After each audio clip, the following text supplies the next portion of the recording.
Welcome to this week's episode of the Jewish Diaspora Report. On this week's episode, we look into Easter and the historical Jesus. Let's get started.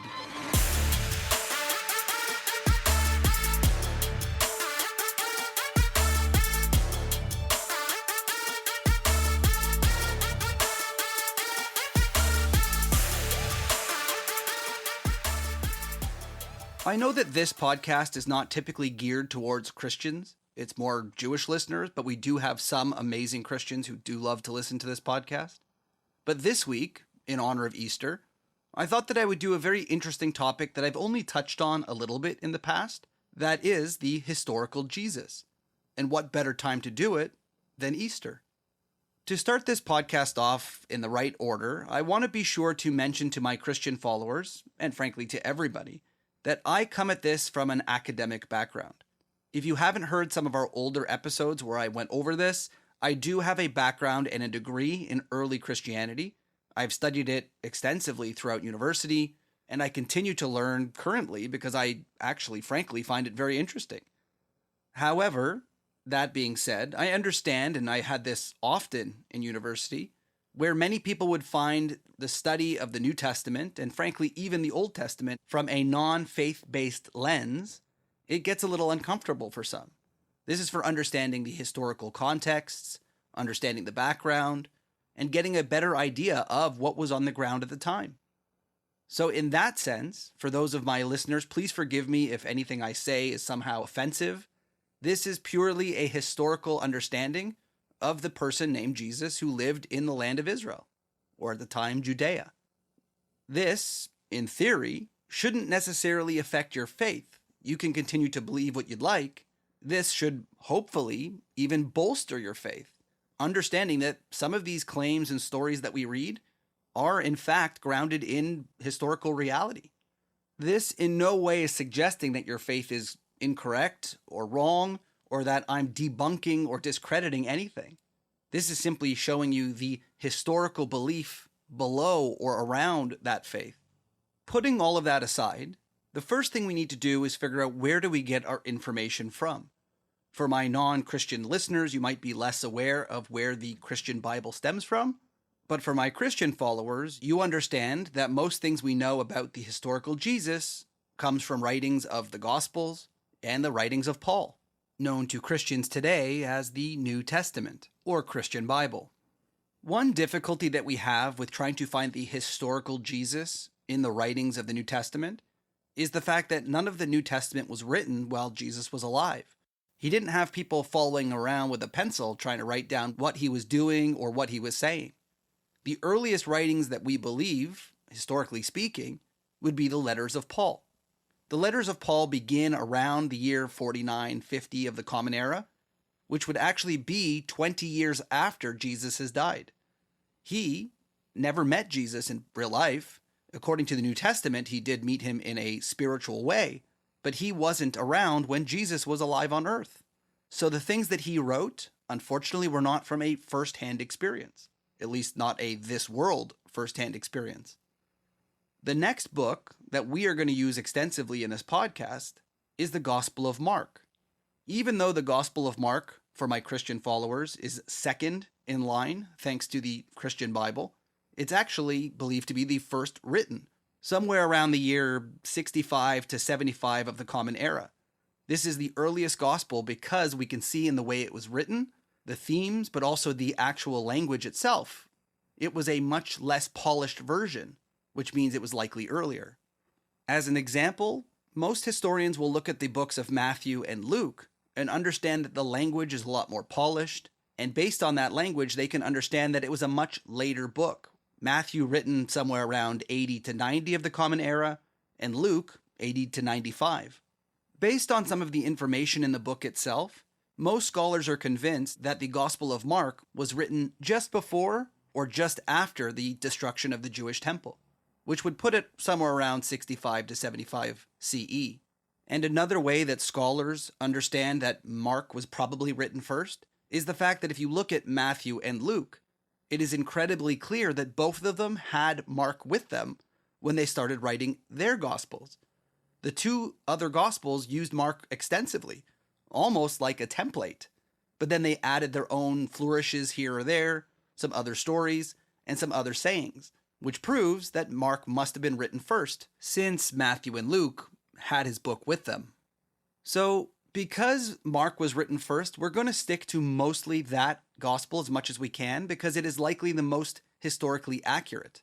Even though the Gospel of Mark is likely 35 to 40 or 50 years after Jesus died, it is most likely the most historical version of Jesus, one that hadn't been added to or embellished over the years based on theology.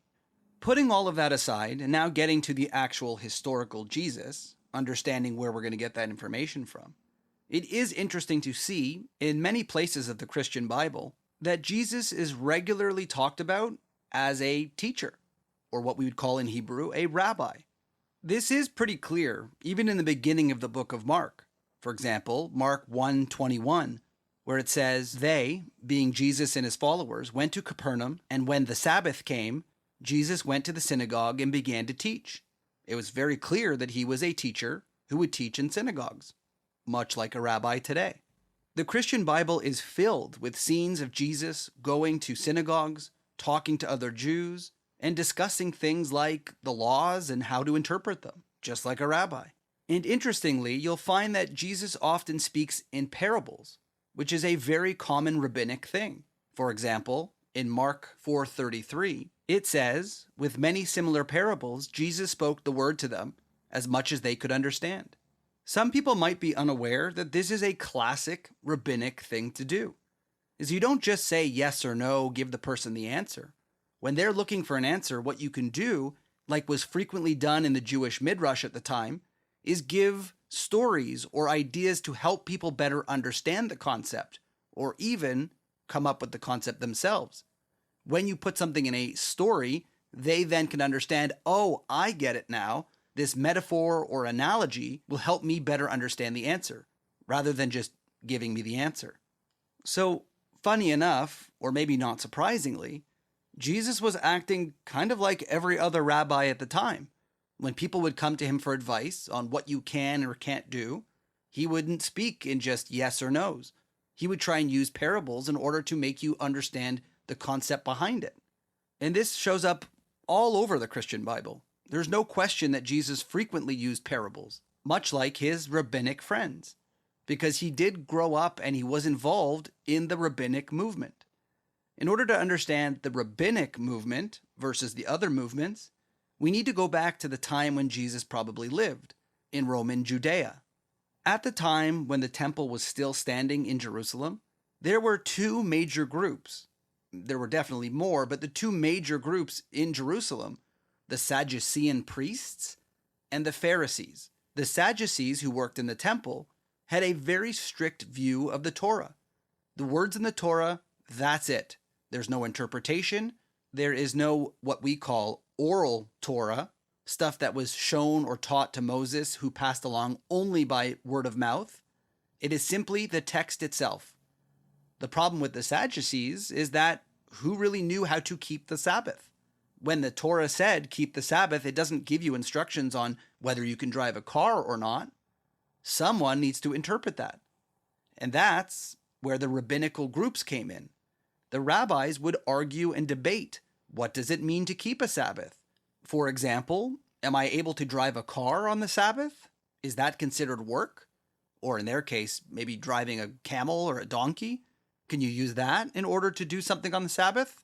This is where we needed rabbis to interpret the scriptures, in addition to having the oral Torah that was passed down for generations by the time Jesus came around. They needed to decide what was and was not allowed. And we saw this literally in action in the Christian Bible. As a perfect example of this, in Mark chapter 3, Jesus is in a synagogue again. Notice how he was a nice Jewish boy and always went to synagogue on Shabbat? In this synagogue, a man with a shriveled hand was there. Some of the other people in the synagogue were watching Jesus to see what he would do, if he would heal on the Sabbath. Jesus asked them, the people around, which is lawful on the Sabbath, to do good or evil, to save a life or kill? But they remained silent. He looked around at them in anger and deeply distressed at their stubborn hearts, said to the man, "Stretch out your hand." He stretched out his hand, and the hand was completely restored. Leaving aside the whole healing thing, which sometimes gets suggested to be some sort of magic or power, there were many people at the time who were able to supposedly heal through natural means, kind of like a doctor. Leaving that aside, we can look at the fact that Jesus was in a synagogue and made the decision that it is lawful, according to him, to heal or help somebody on the Sabbath. Is it better to do good or evil? And it's interesting because we still use that type of thinking today from Rabbinic Judaism. Ironically, this wasn't that crazy or revolutionary back then either, as much as the Gospels would like to suggest it was. Around the same time that Jesus lived, other rabbis were writing as part of the Talmud. And in the Talmud, it specifically says that saving a life overrides Shabbat. This was also later confirmed by Maimonides, who said that Shabbat must be violated in order to treat somebody. And today, we still believe this, that you can heal someone or help someone or even call 911 in an emergency on Shabbat, even if you're not supposed to use your phone. So it's really interesting to see that someone like Jesus, a rabbi at the time, had similar rulings to other rabbis at the time, that healing or helping someone is always a priority.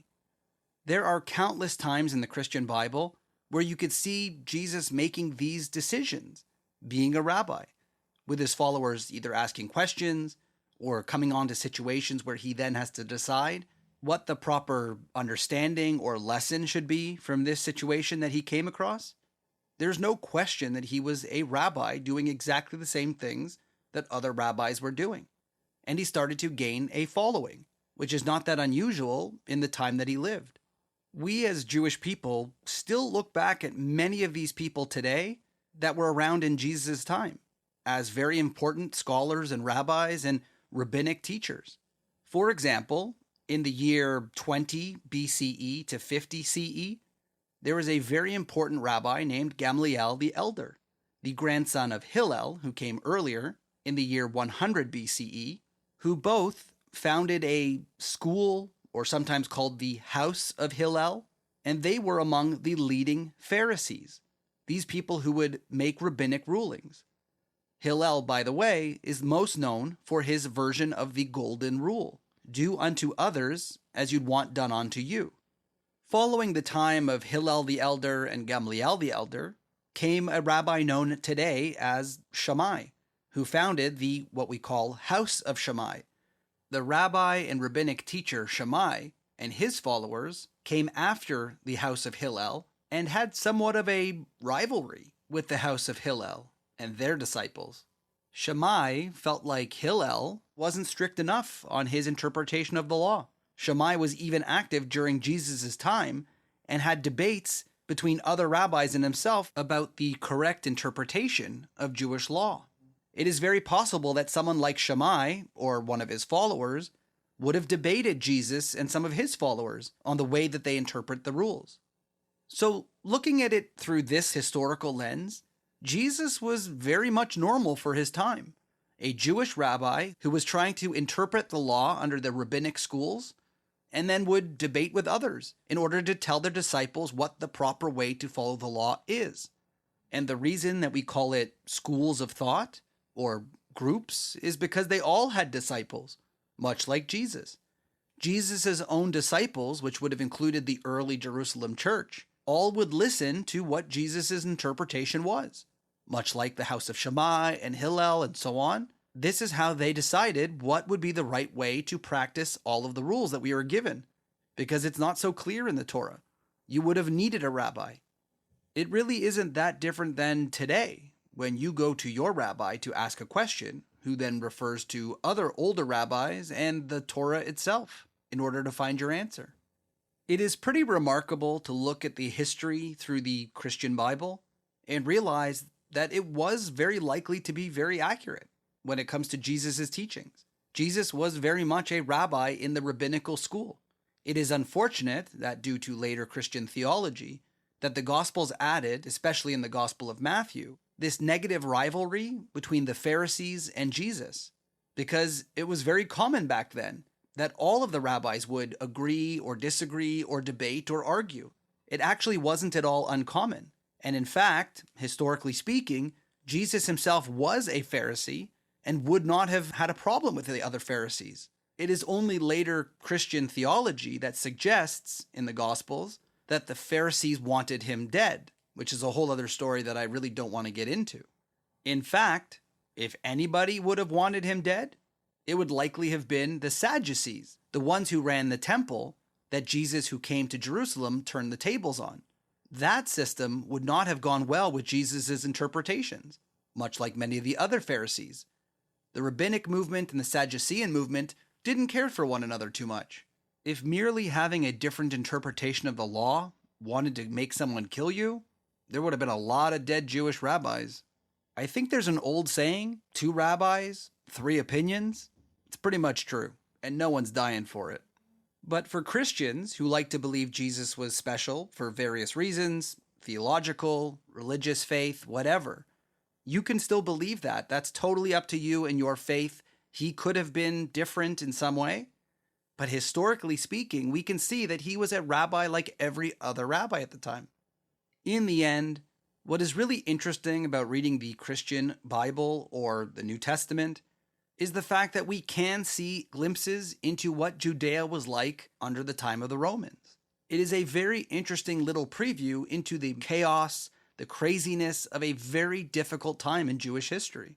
You had the Romans who had taken over the land, revolts happening constantly. You had the different groups like the Sadducees, the Pharisees. We even had other ones like the Essenes who lived by the Dead Sea and were creating scrolls waiting for the end times to come.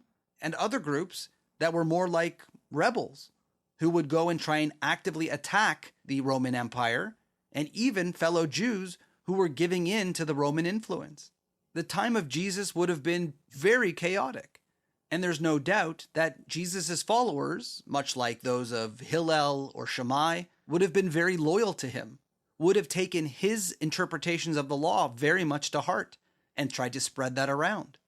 And just for my non-Christian followers, just to understand how we went from a place where a Jewish rabbi was giving interpretations of the law like every other rabbi to what we now know as Christianity, is a break that you find later in the Bible between Paul, the apostle, who went to the Gentiles or non-Jews, and the Jerusalem church, who was the direct descendants of the followers of Jesus. These would have been people like James, his brother, and people who actually knew him. They had their own, what we would now call a church in Jerusalem, but they were still following the Jewish interpretation of the law that Jesus set forward. It was Paul, who was outside the land of Israel, who took it a slightly different direction, which is what we now call Christianity. But the original followers were no different than followers of any other rabbi. There's a lot more information that I could give. Again, I'm a little bit of a nerd when it comes to this kind of stuff, and I love to talk about it. But the reality that we're looking at here is the historical Jesus, the one without the big miracles and the big fancy faith elements. But we can see, if you look at the stories, a real man, a real Jewish person like many rabbis at the time, a man who gained a following, people who wanted to hear his interpretations or understand how to follow the law better and how to be a good Jewish person. And when we look at the holiday of Easter, which marks the time he was killed and then resurrected according to the Christian faith, this wouldn't have been, unfortunately, that out of the ordinary. People like to blame the Jews. Of course, this is a complete misunderstanding of history. They love to blame the Pharisees and the Jews as a whole. That is a whole other topic altogether. But the reality was that he was a rabbi that may have caused a threat to the Roman Empire. Unfortunately for us, Jews at the time, the Romans didn't really need a lot of excuses to put people to death. They were very much on edge with all of the rebellions that were happening, especially around the time of Passover. There were so many Jews in Jerusalem that it was like a pressure cooker. The Romans really didn't need a good excuse to put someone to death. Essentially, if you had a following and you were willing to cause a little bit of trouble in Jerusalem, it was much easier for them to just put you to death. It's not like they really needed to put you on trial, have evidence, or prove beyond a reasonable doubt. You are an occupied people. And this very likely led to the death of Jesus. And as they say, the rest is history, and maybe a little bit of faith. This has been another episode of the Jewish Diaspora Report. Don't forget to check us out on social media at jdr.podcast and check out some of our other episodes on your favorite podcast source. We'll see you next time.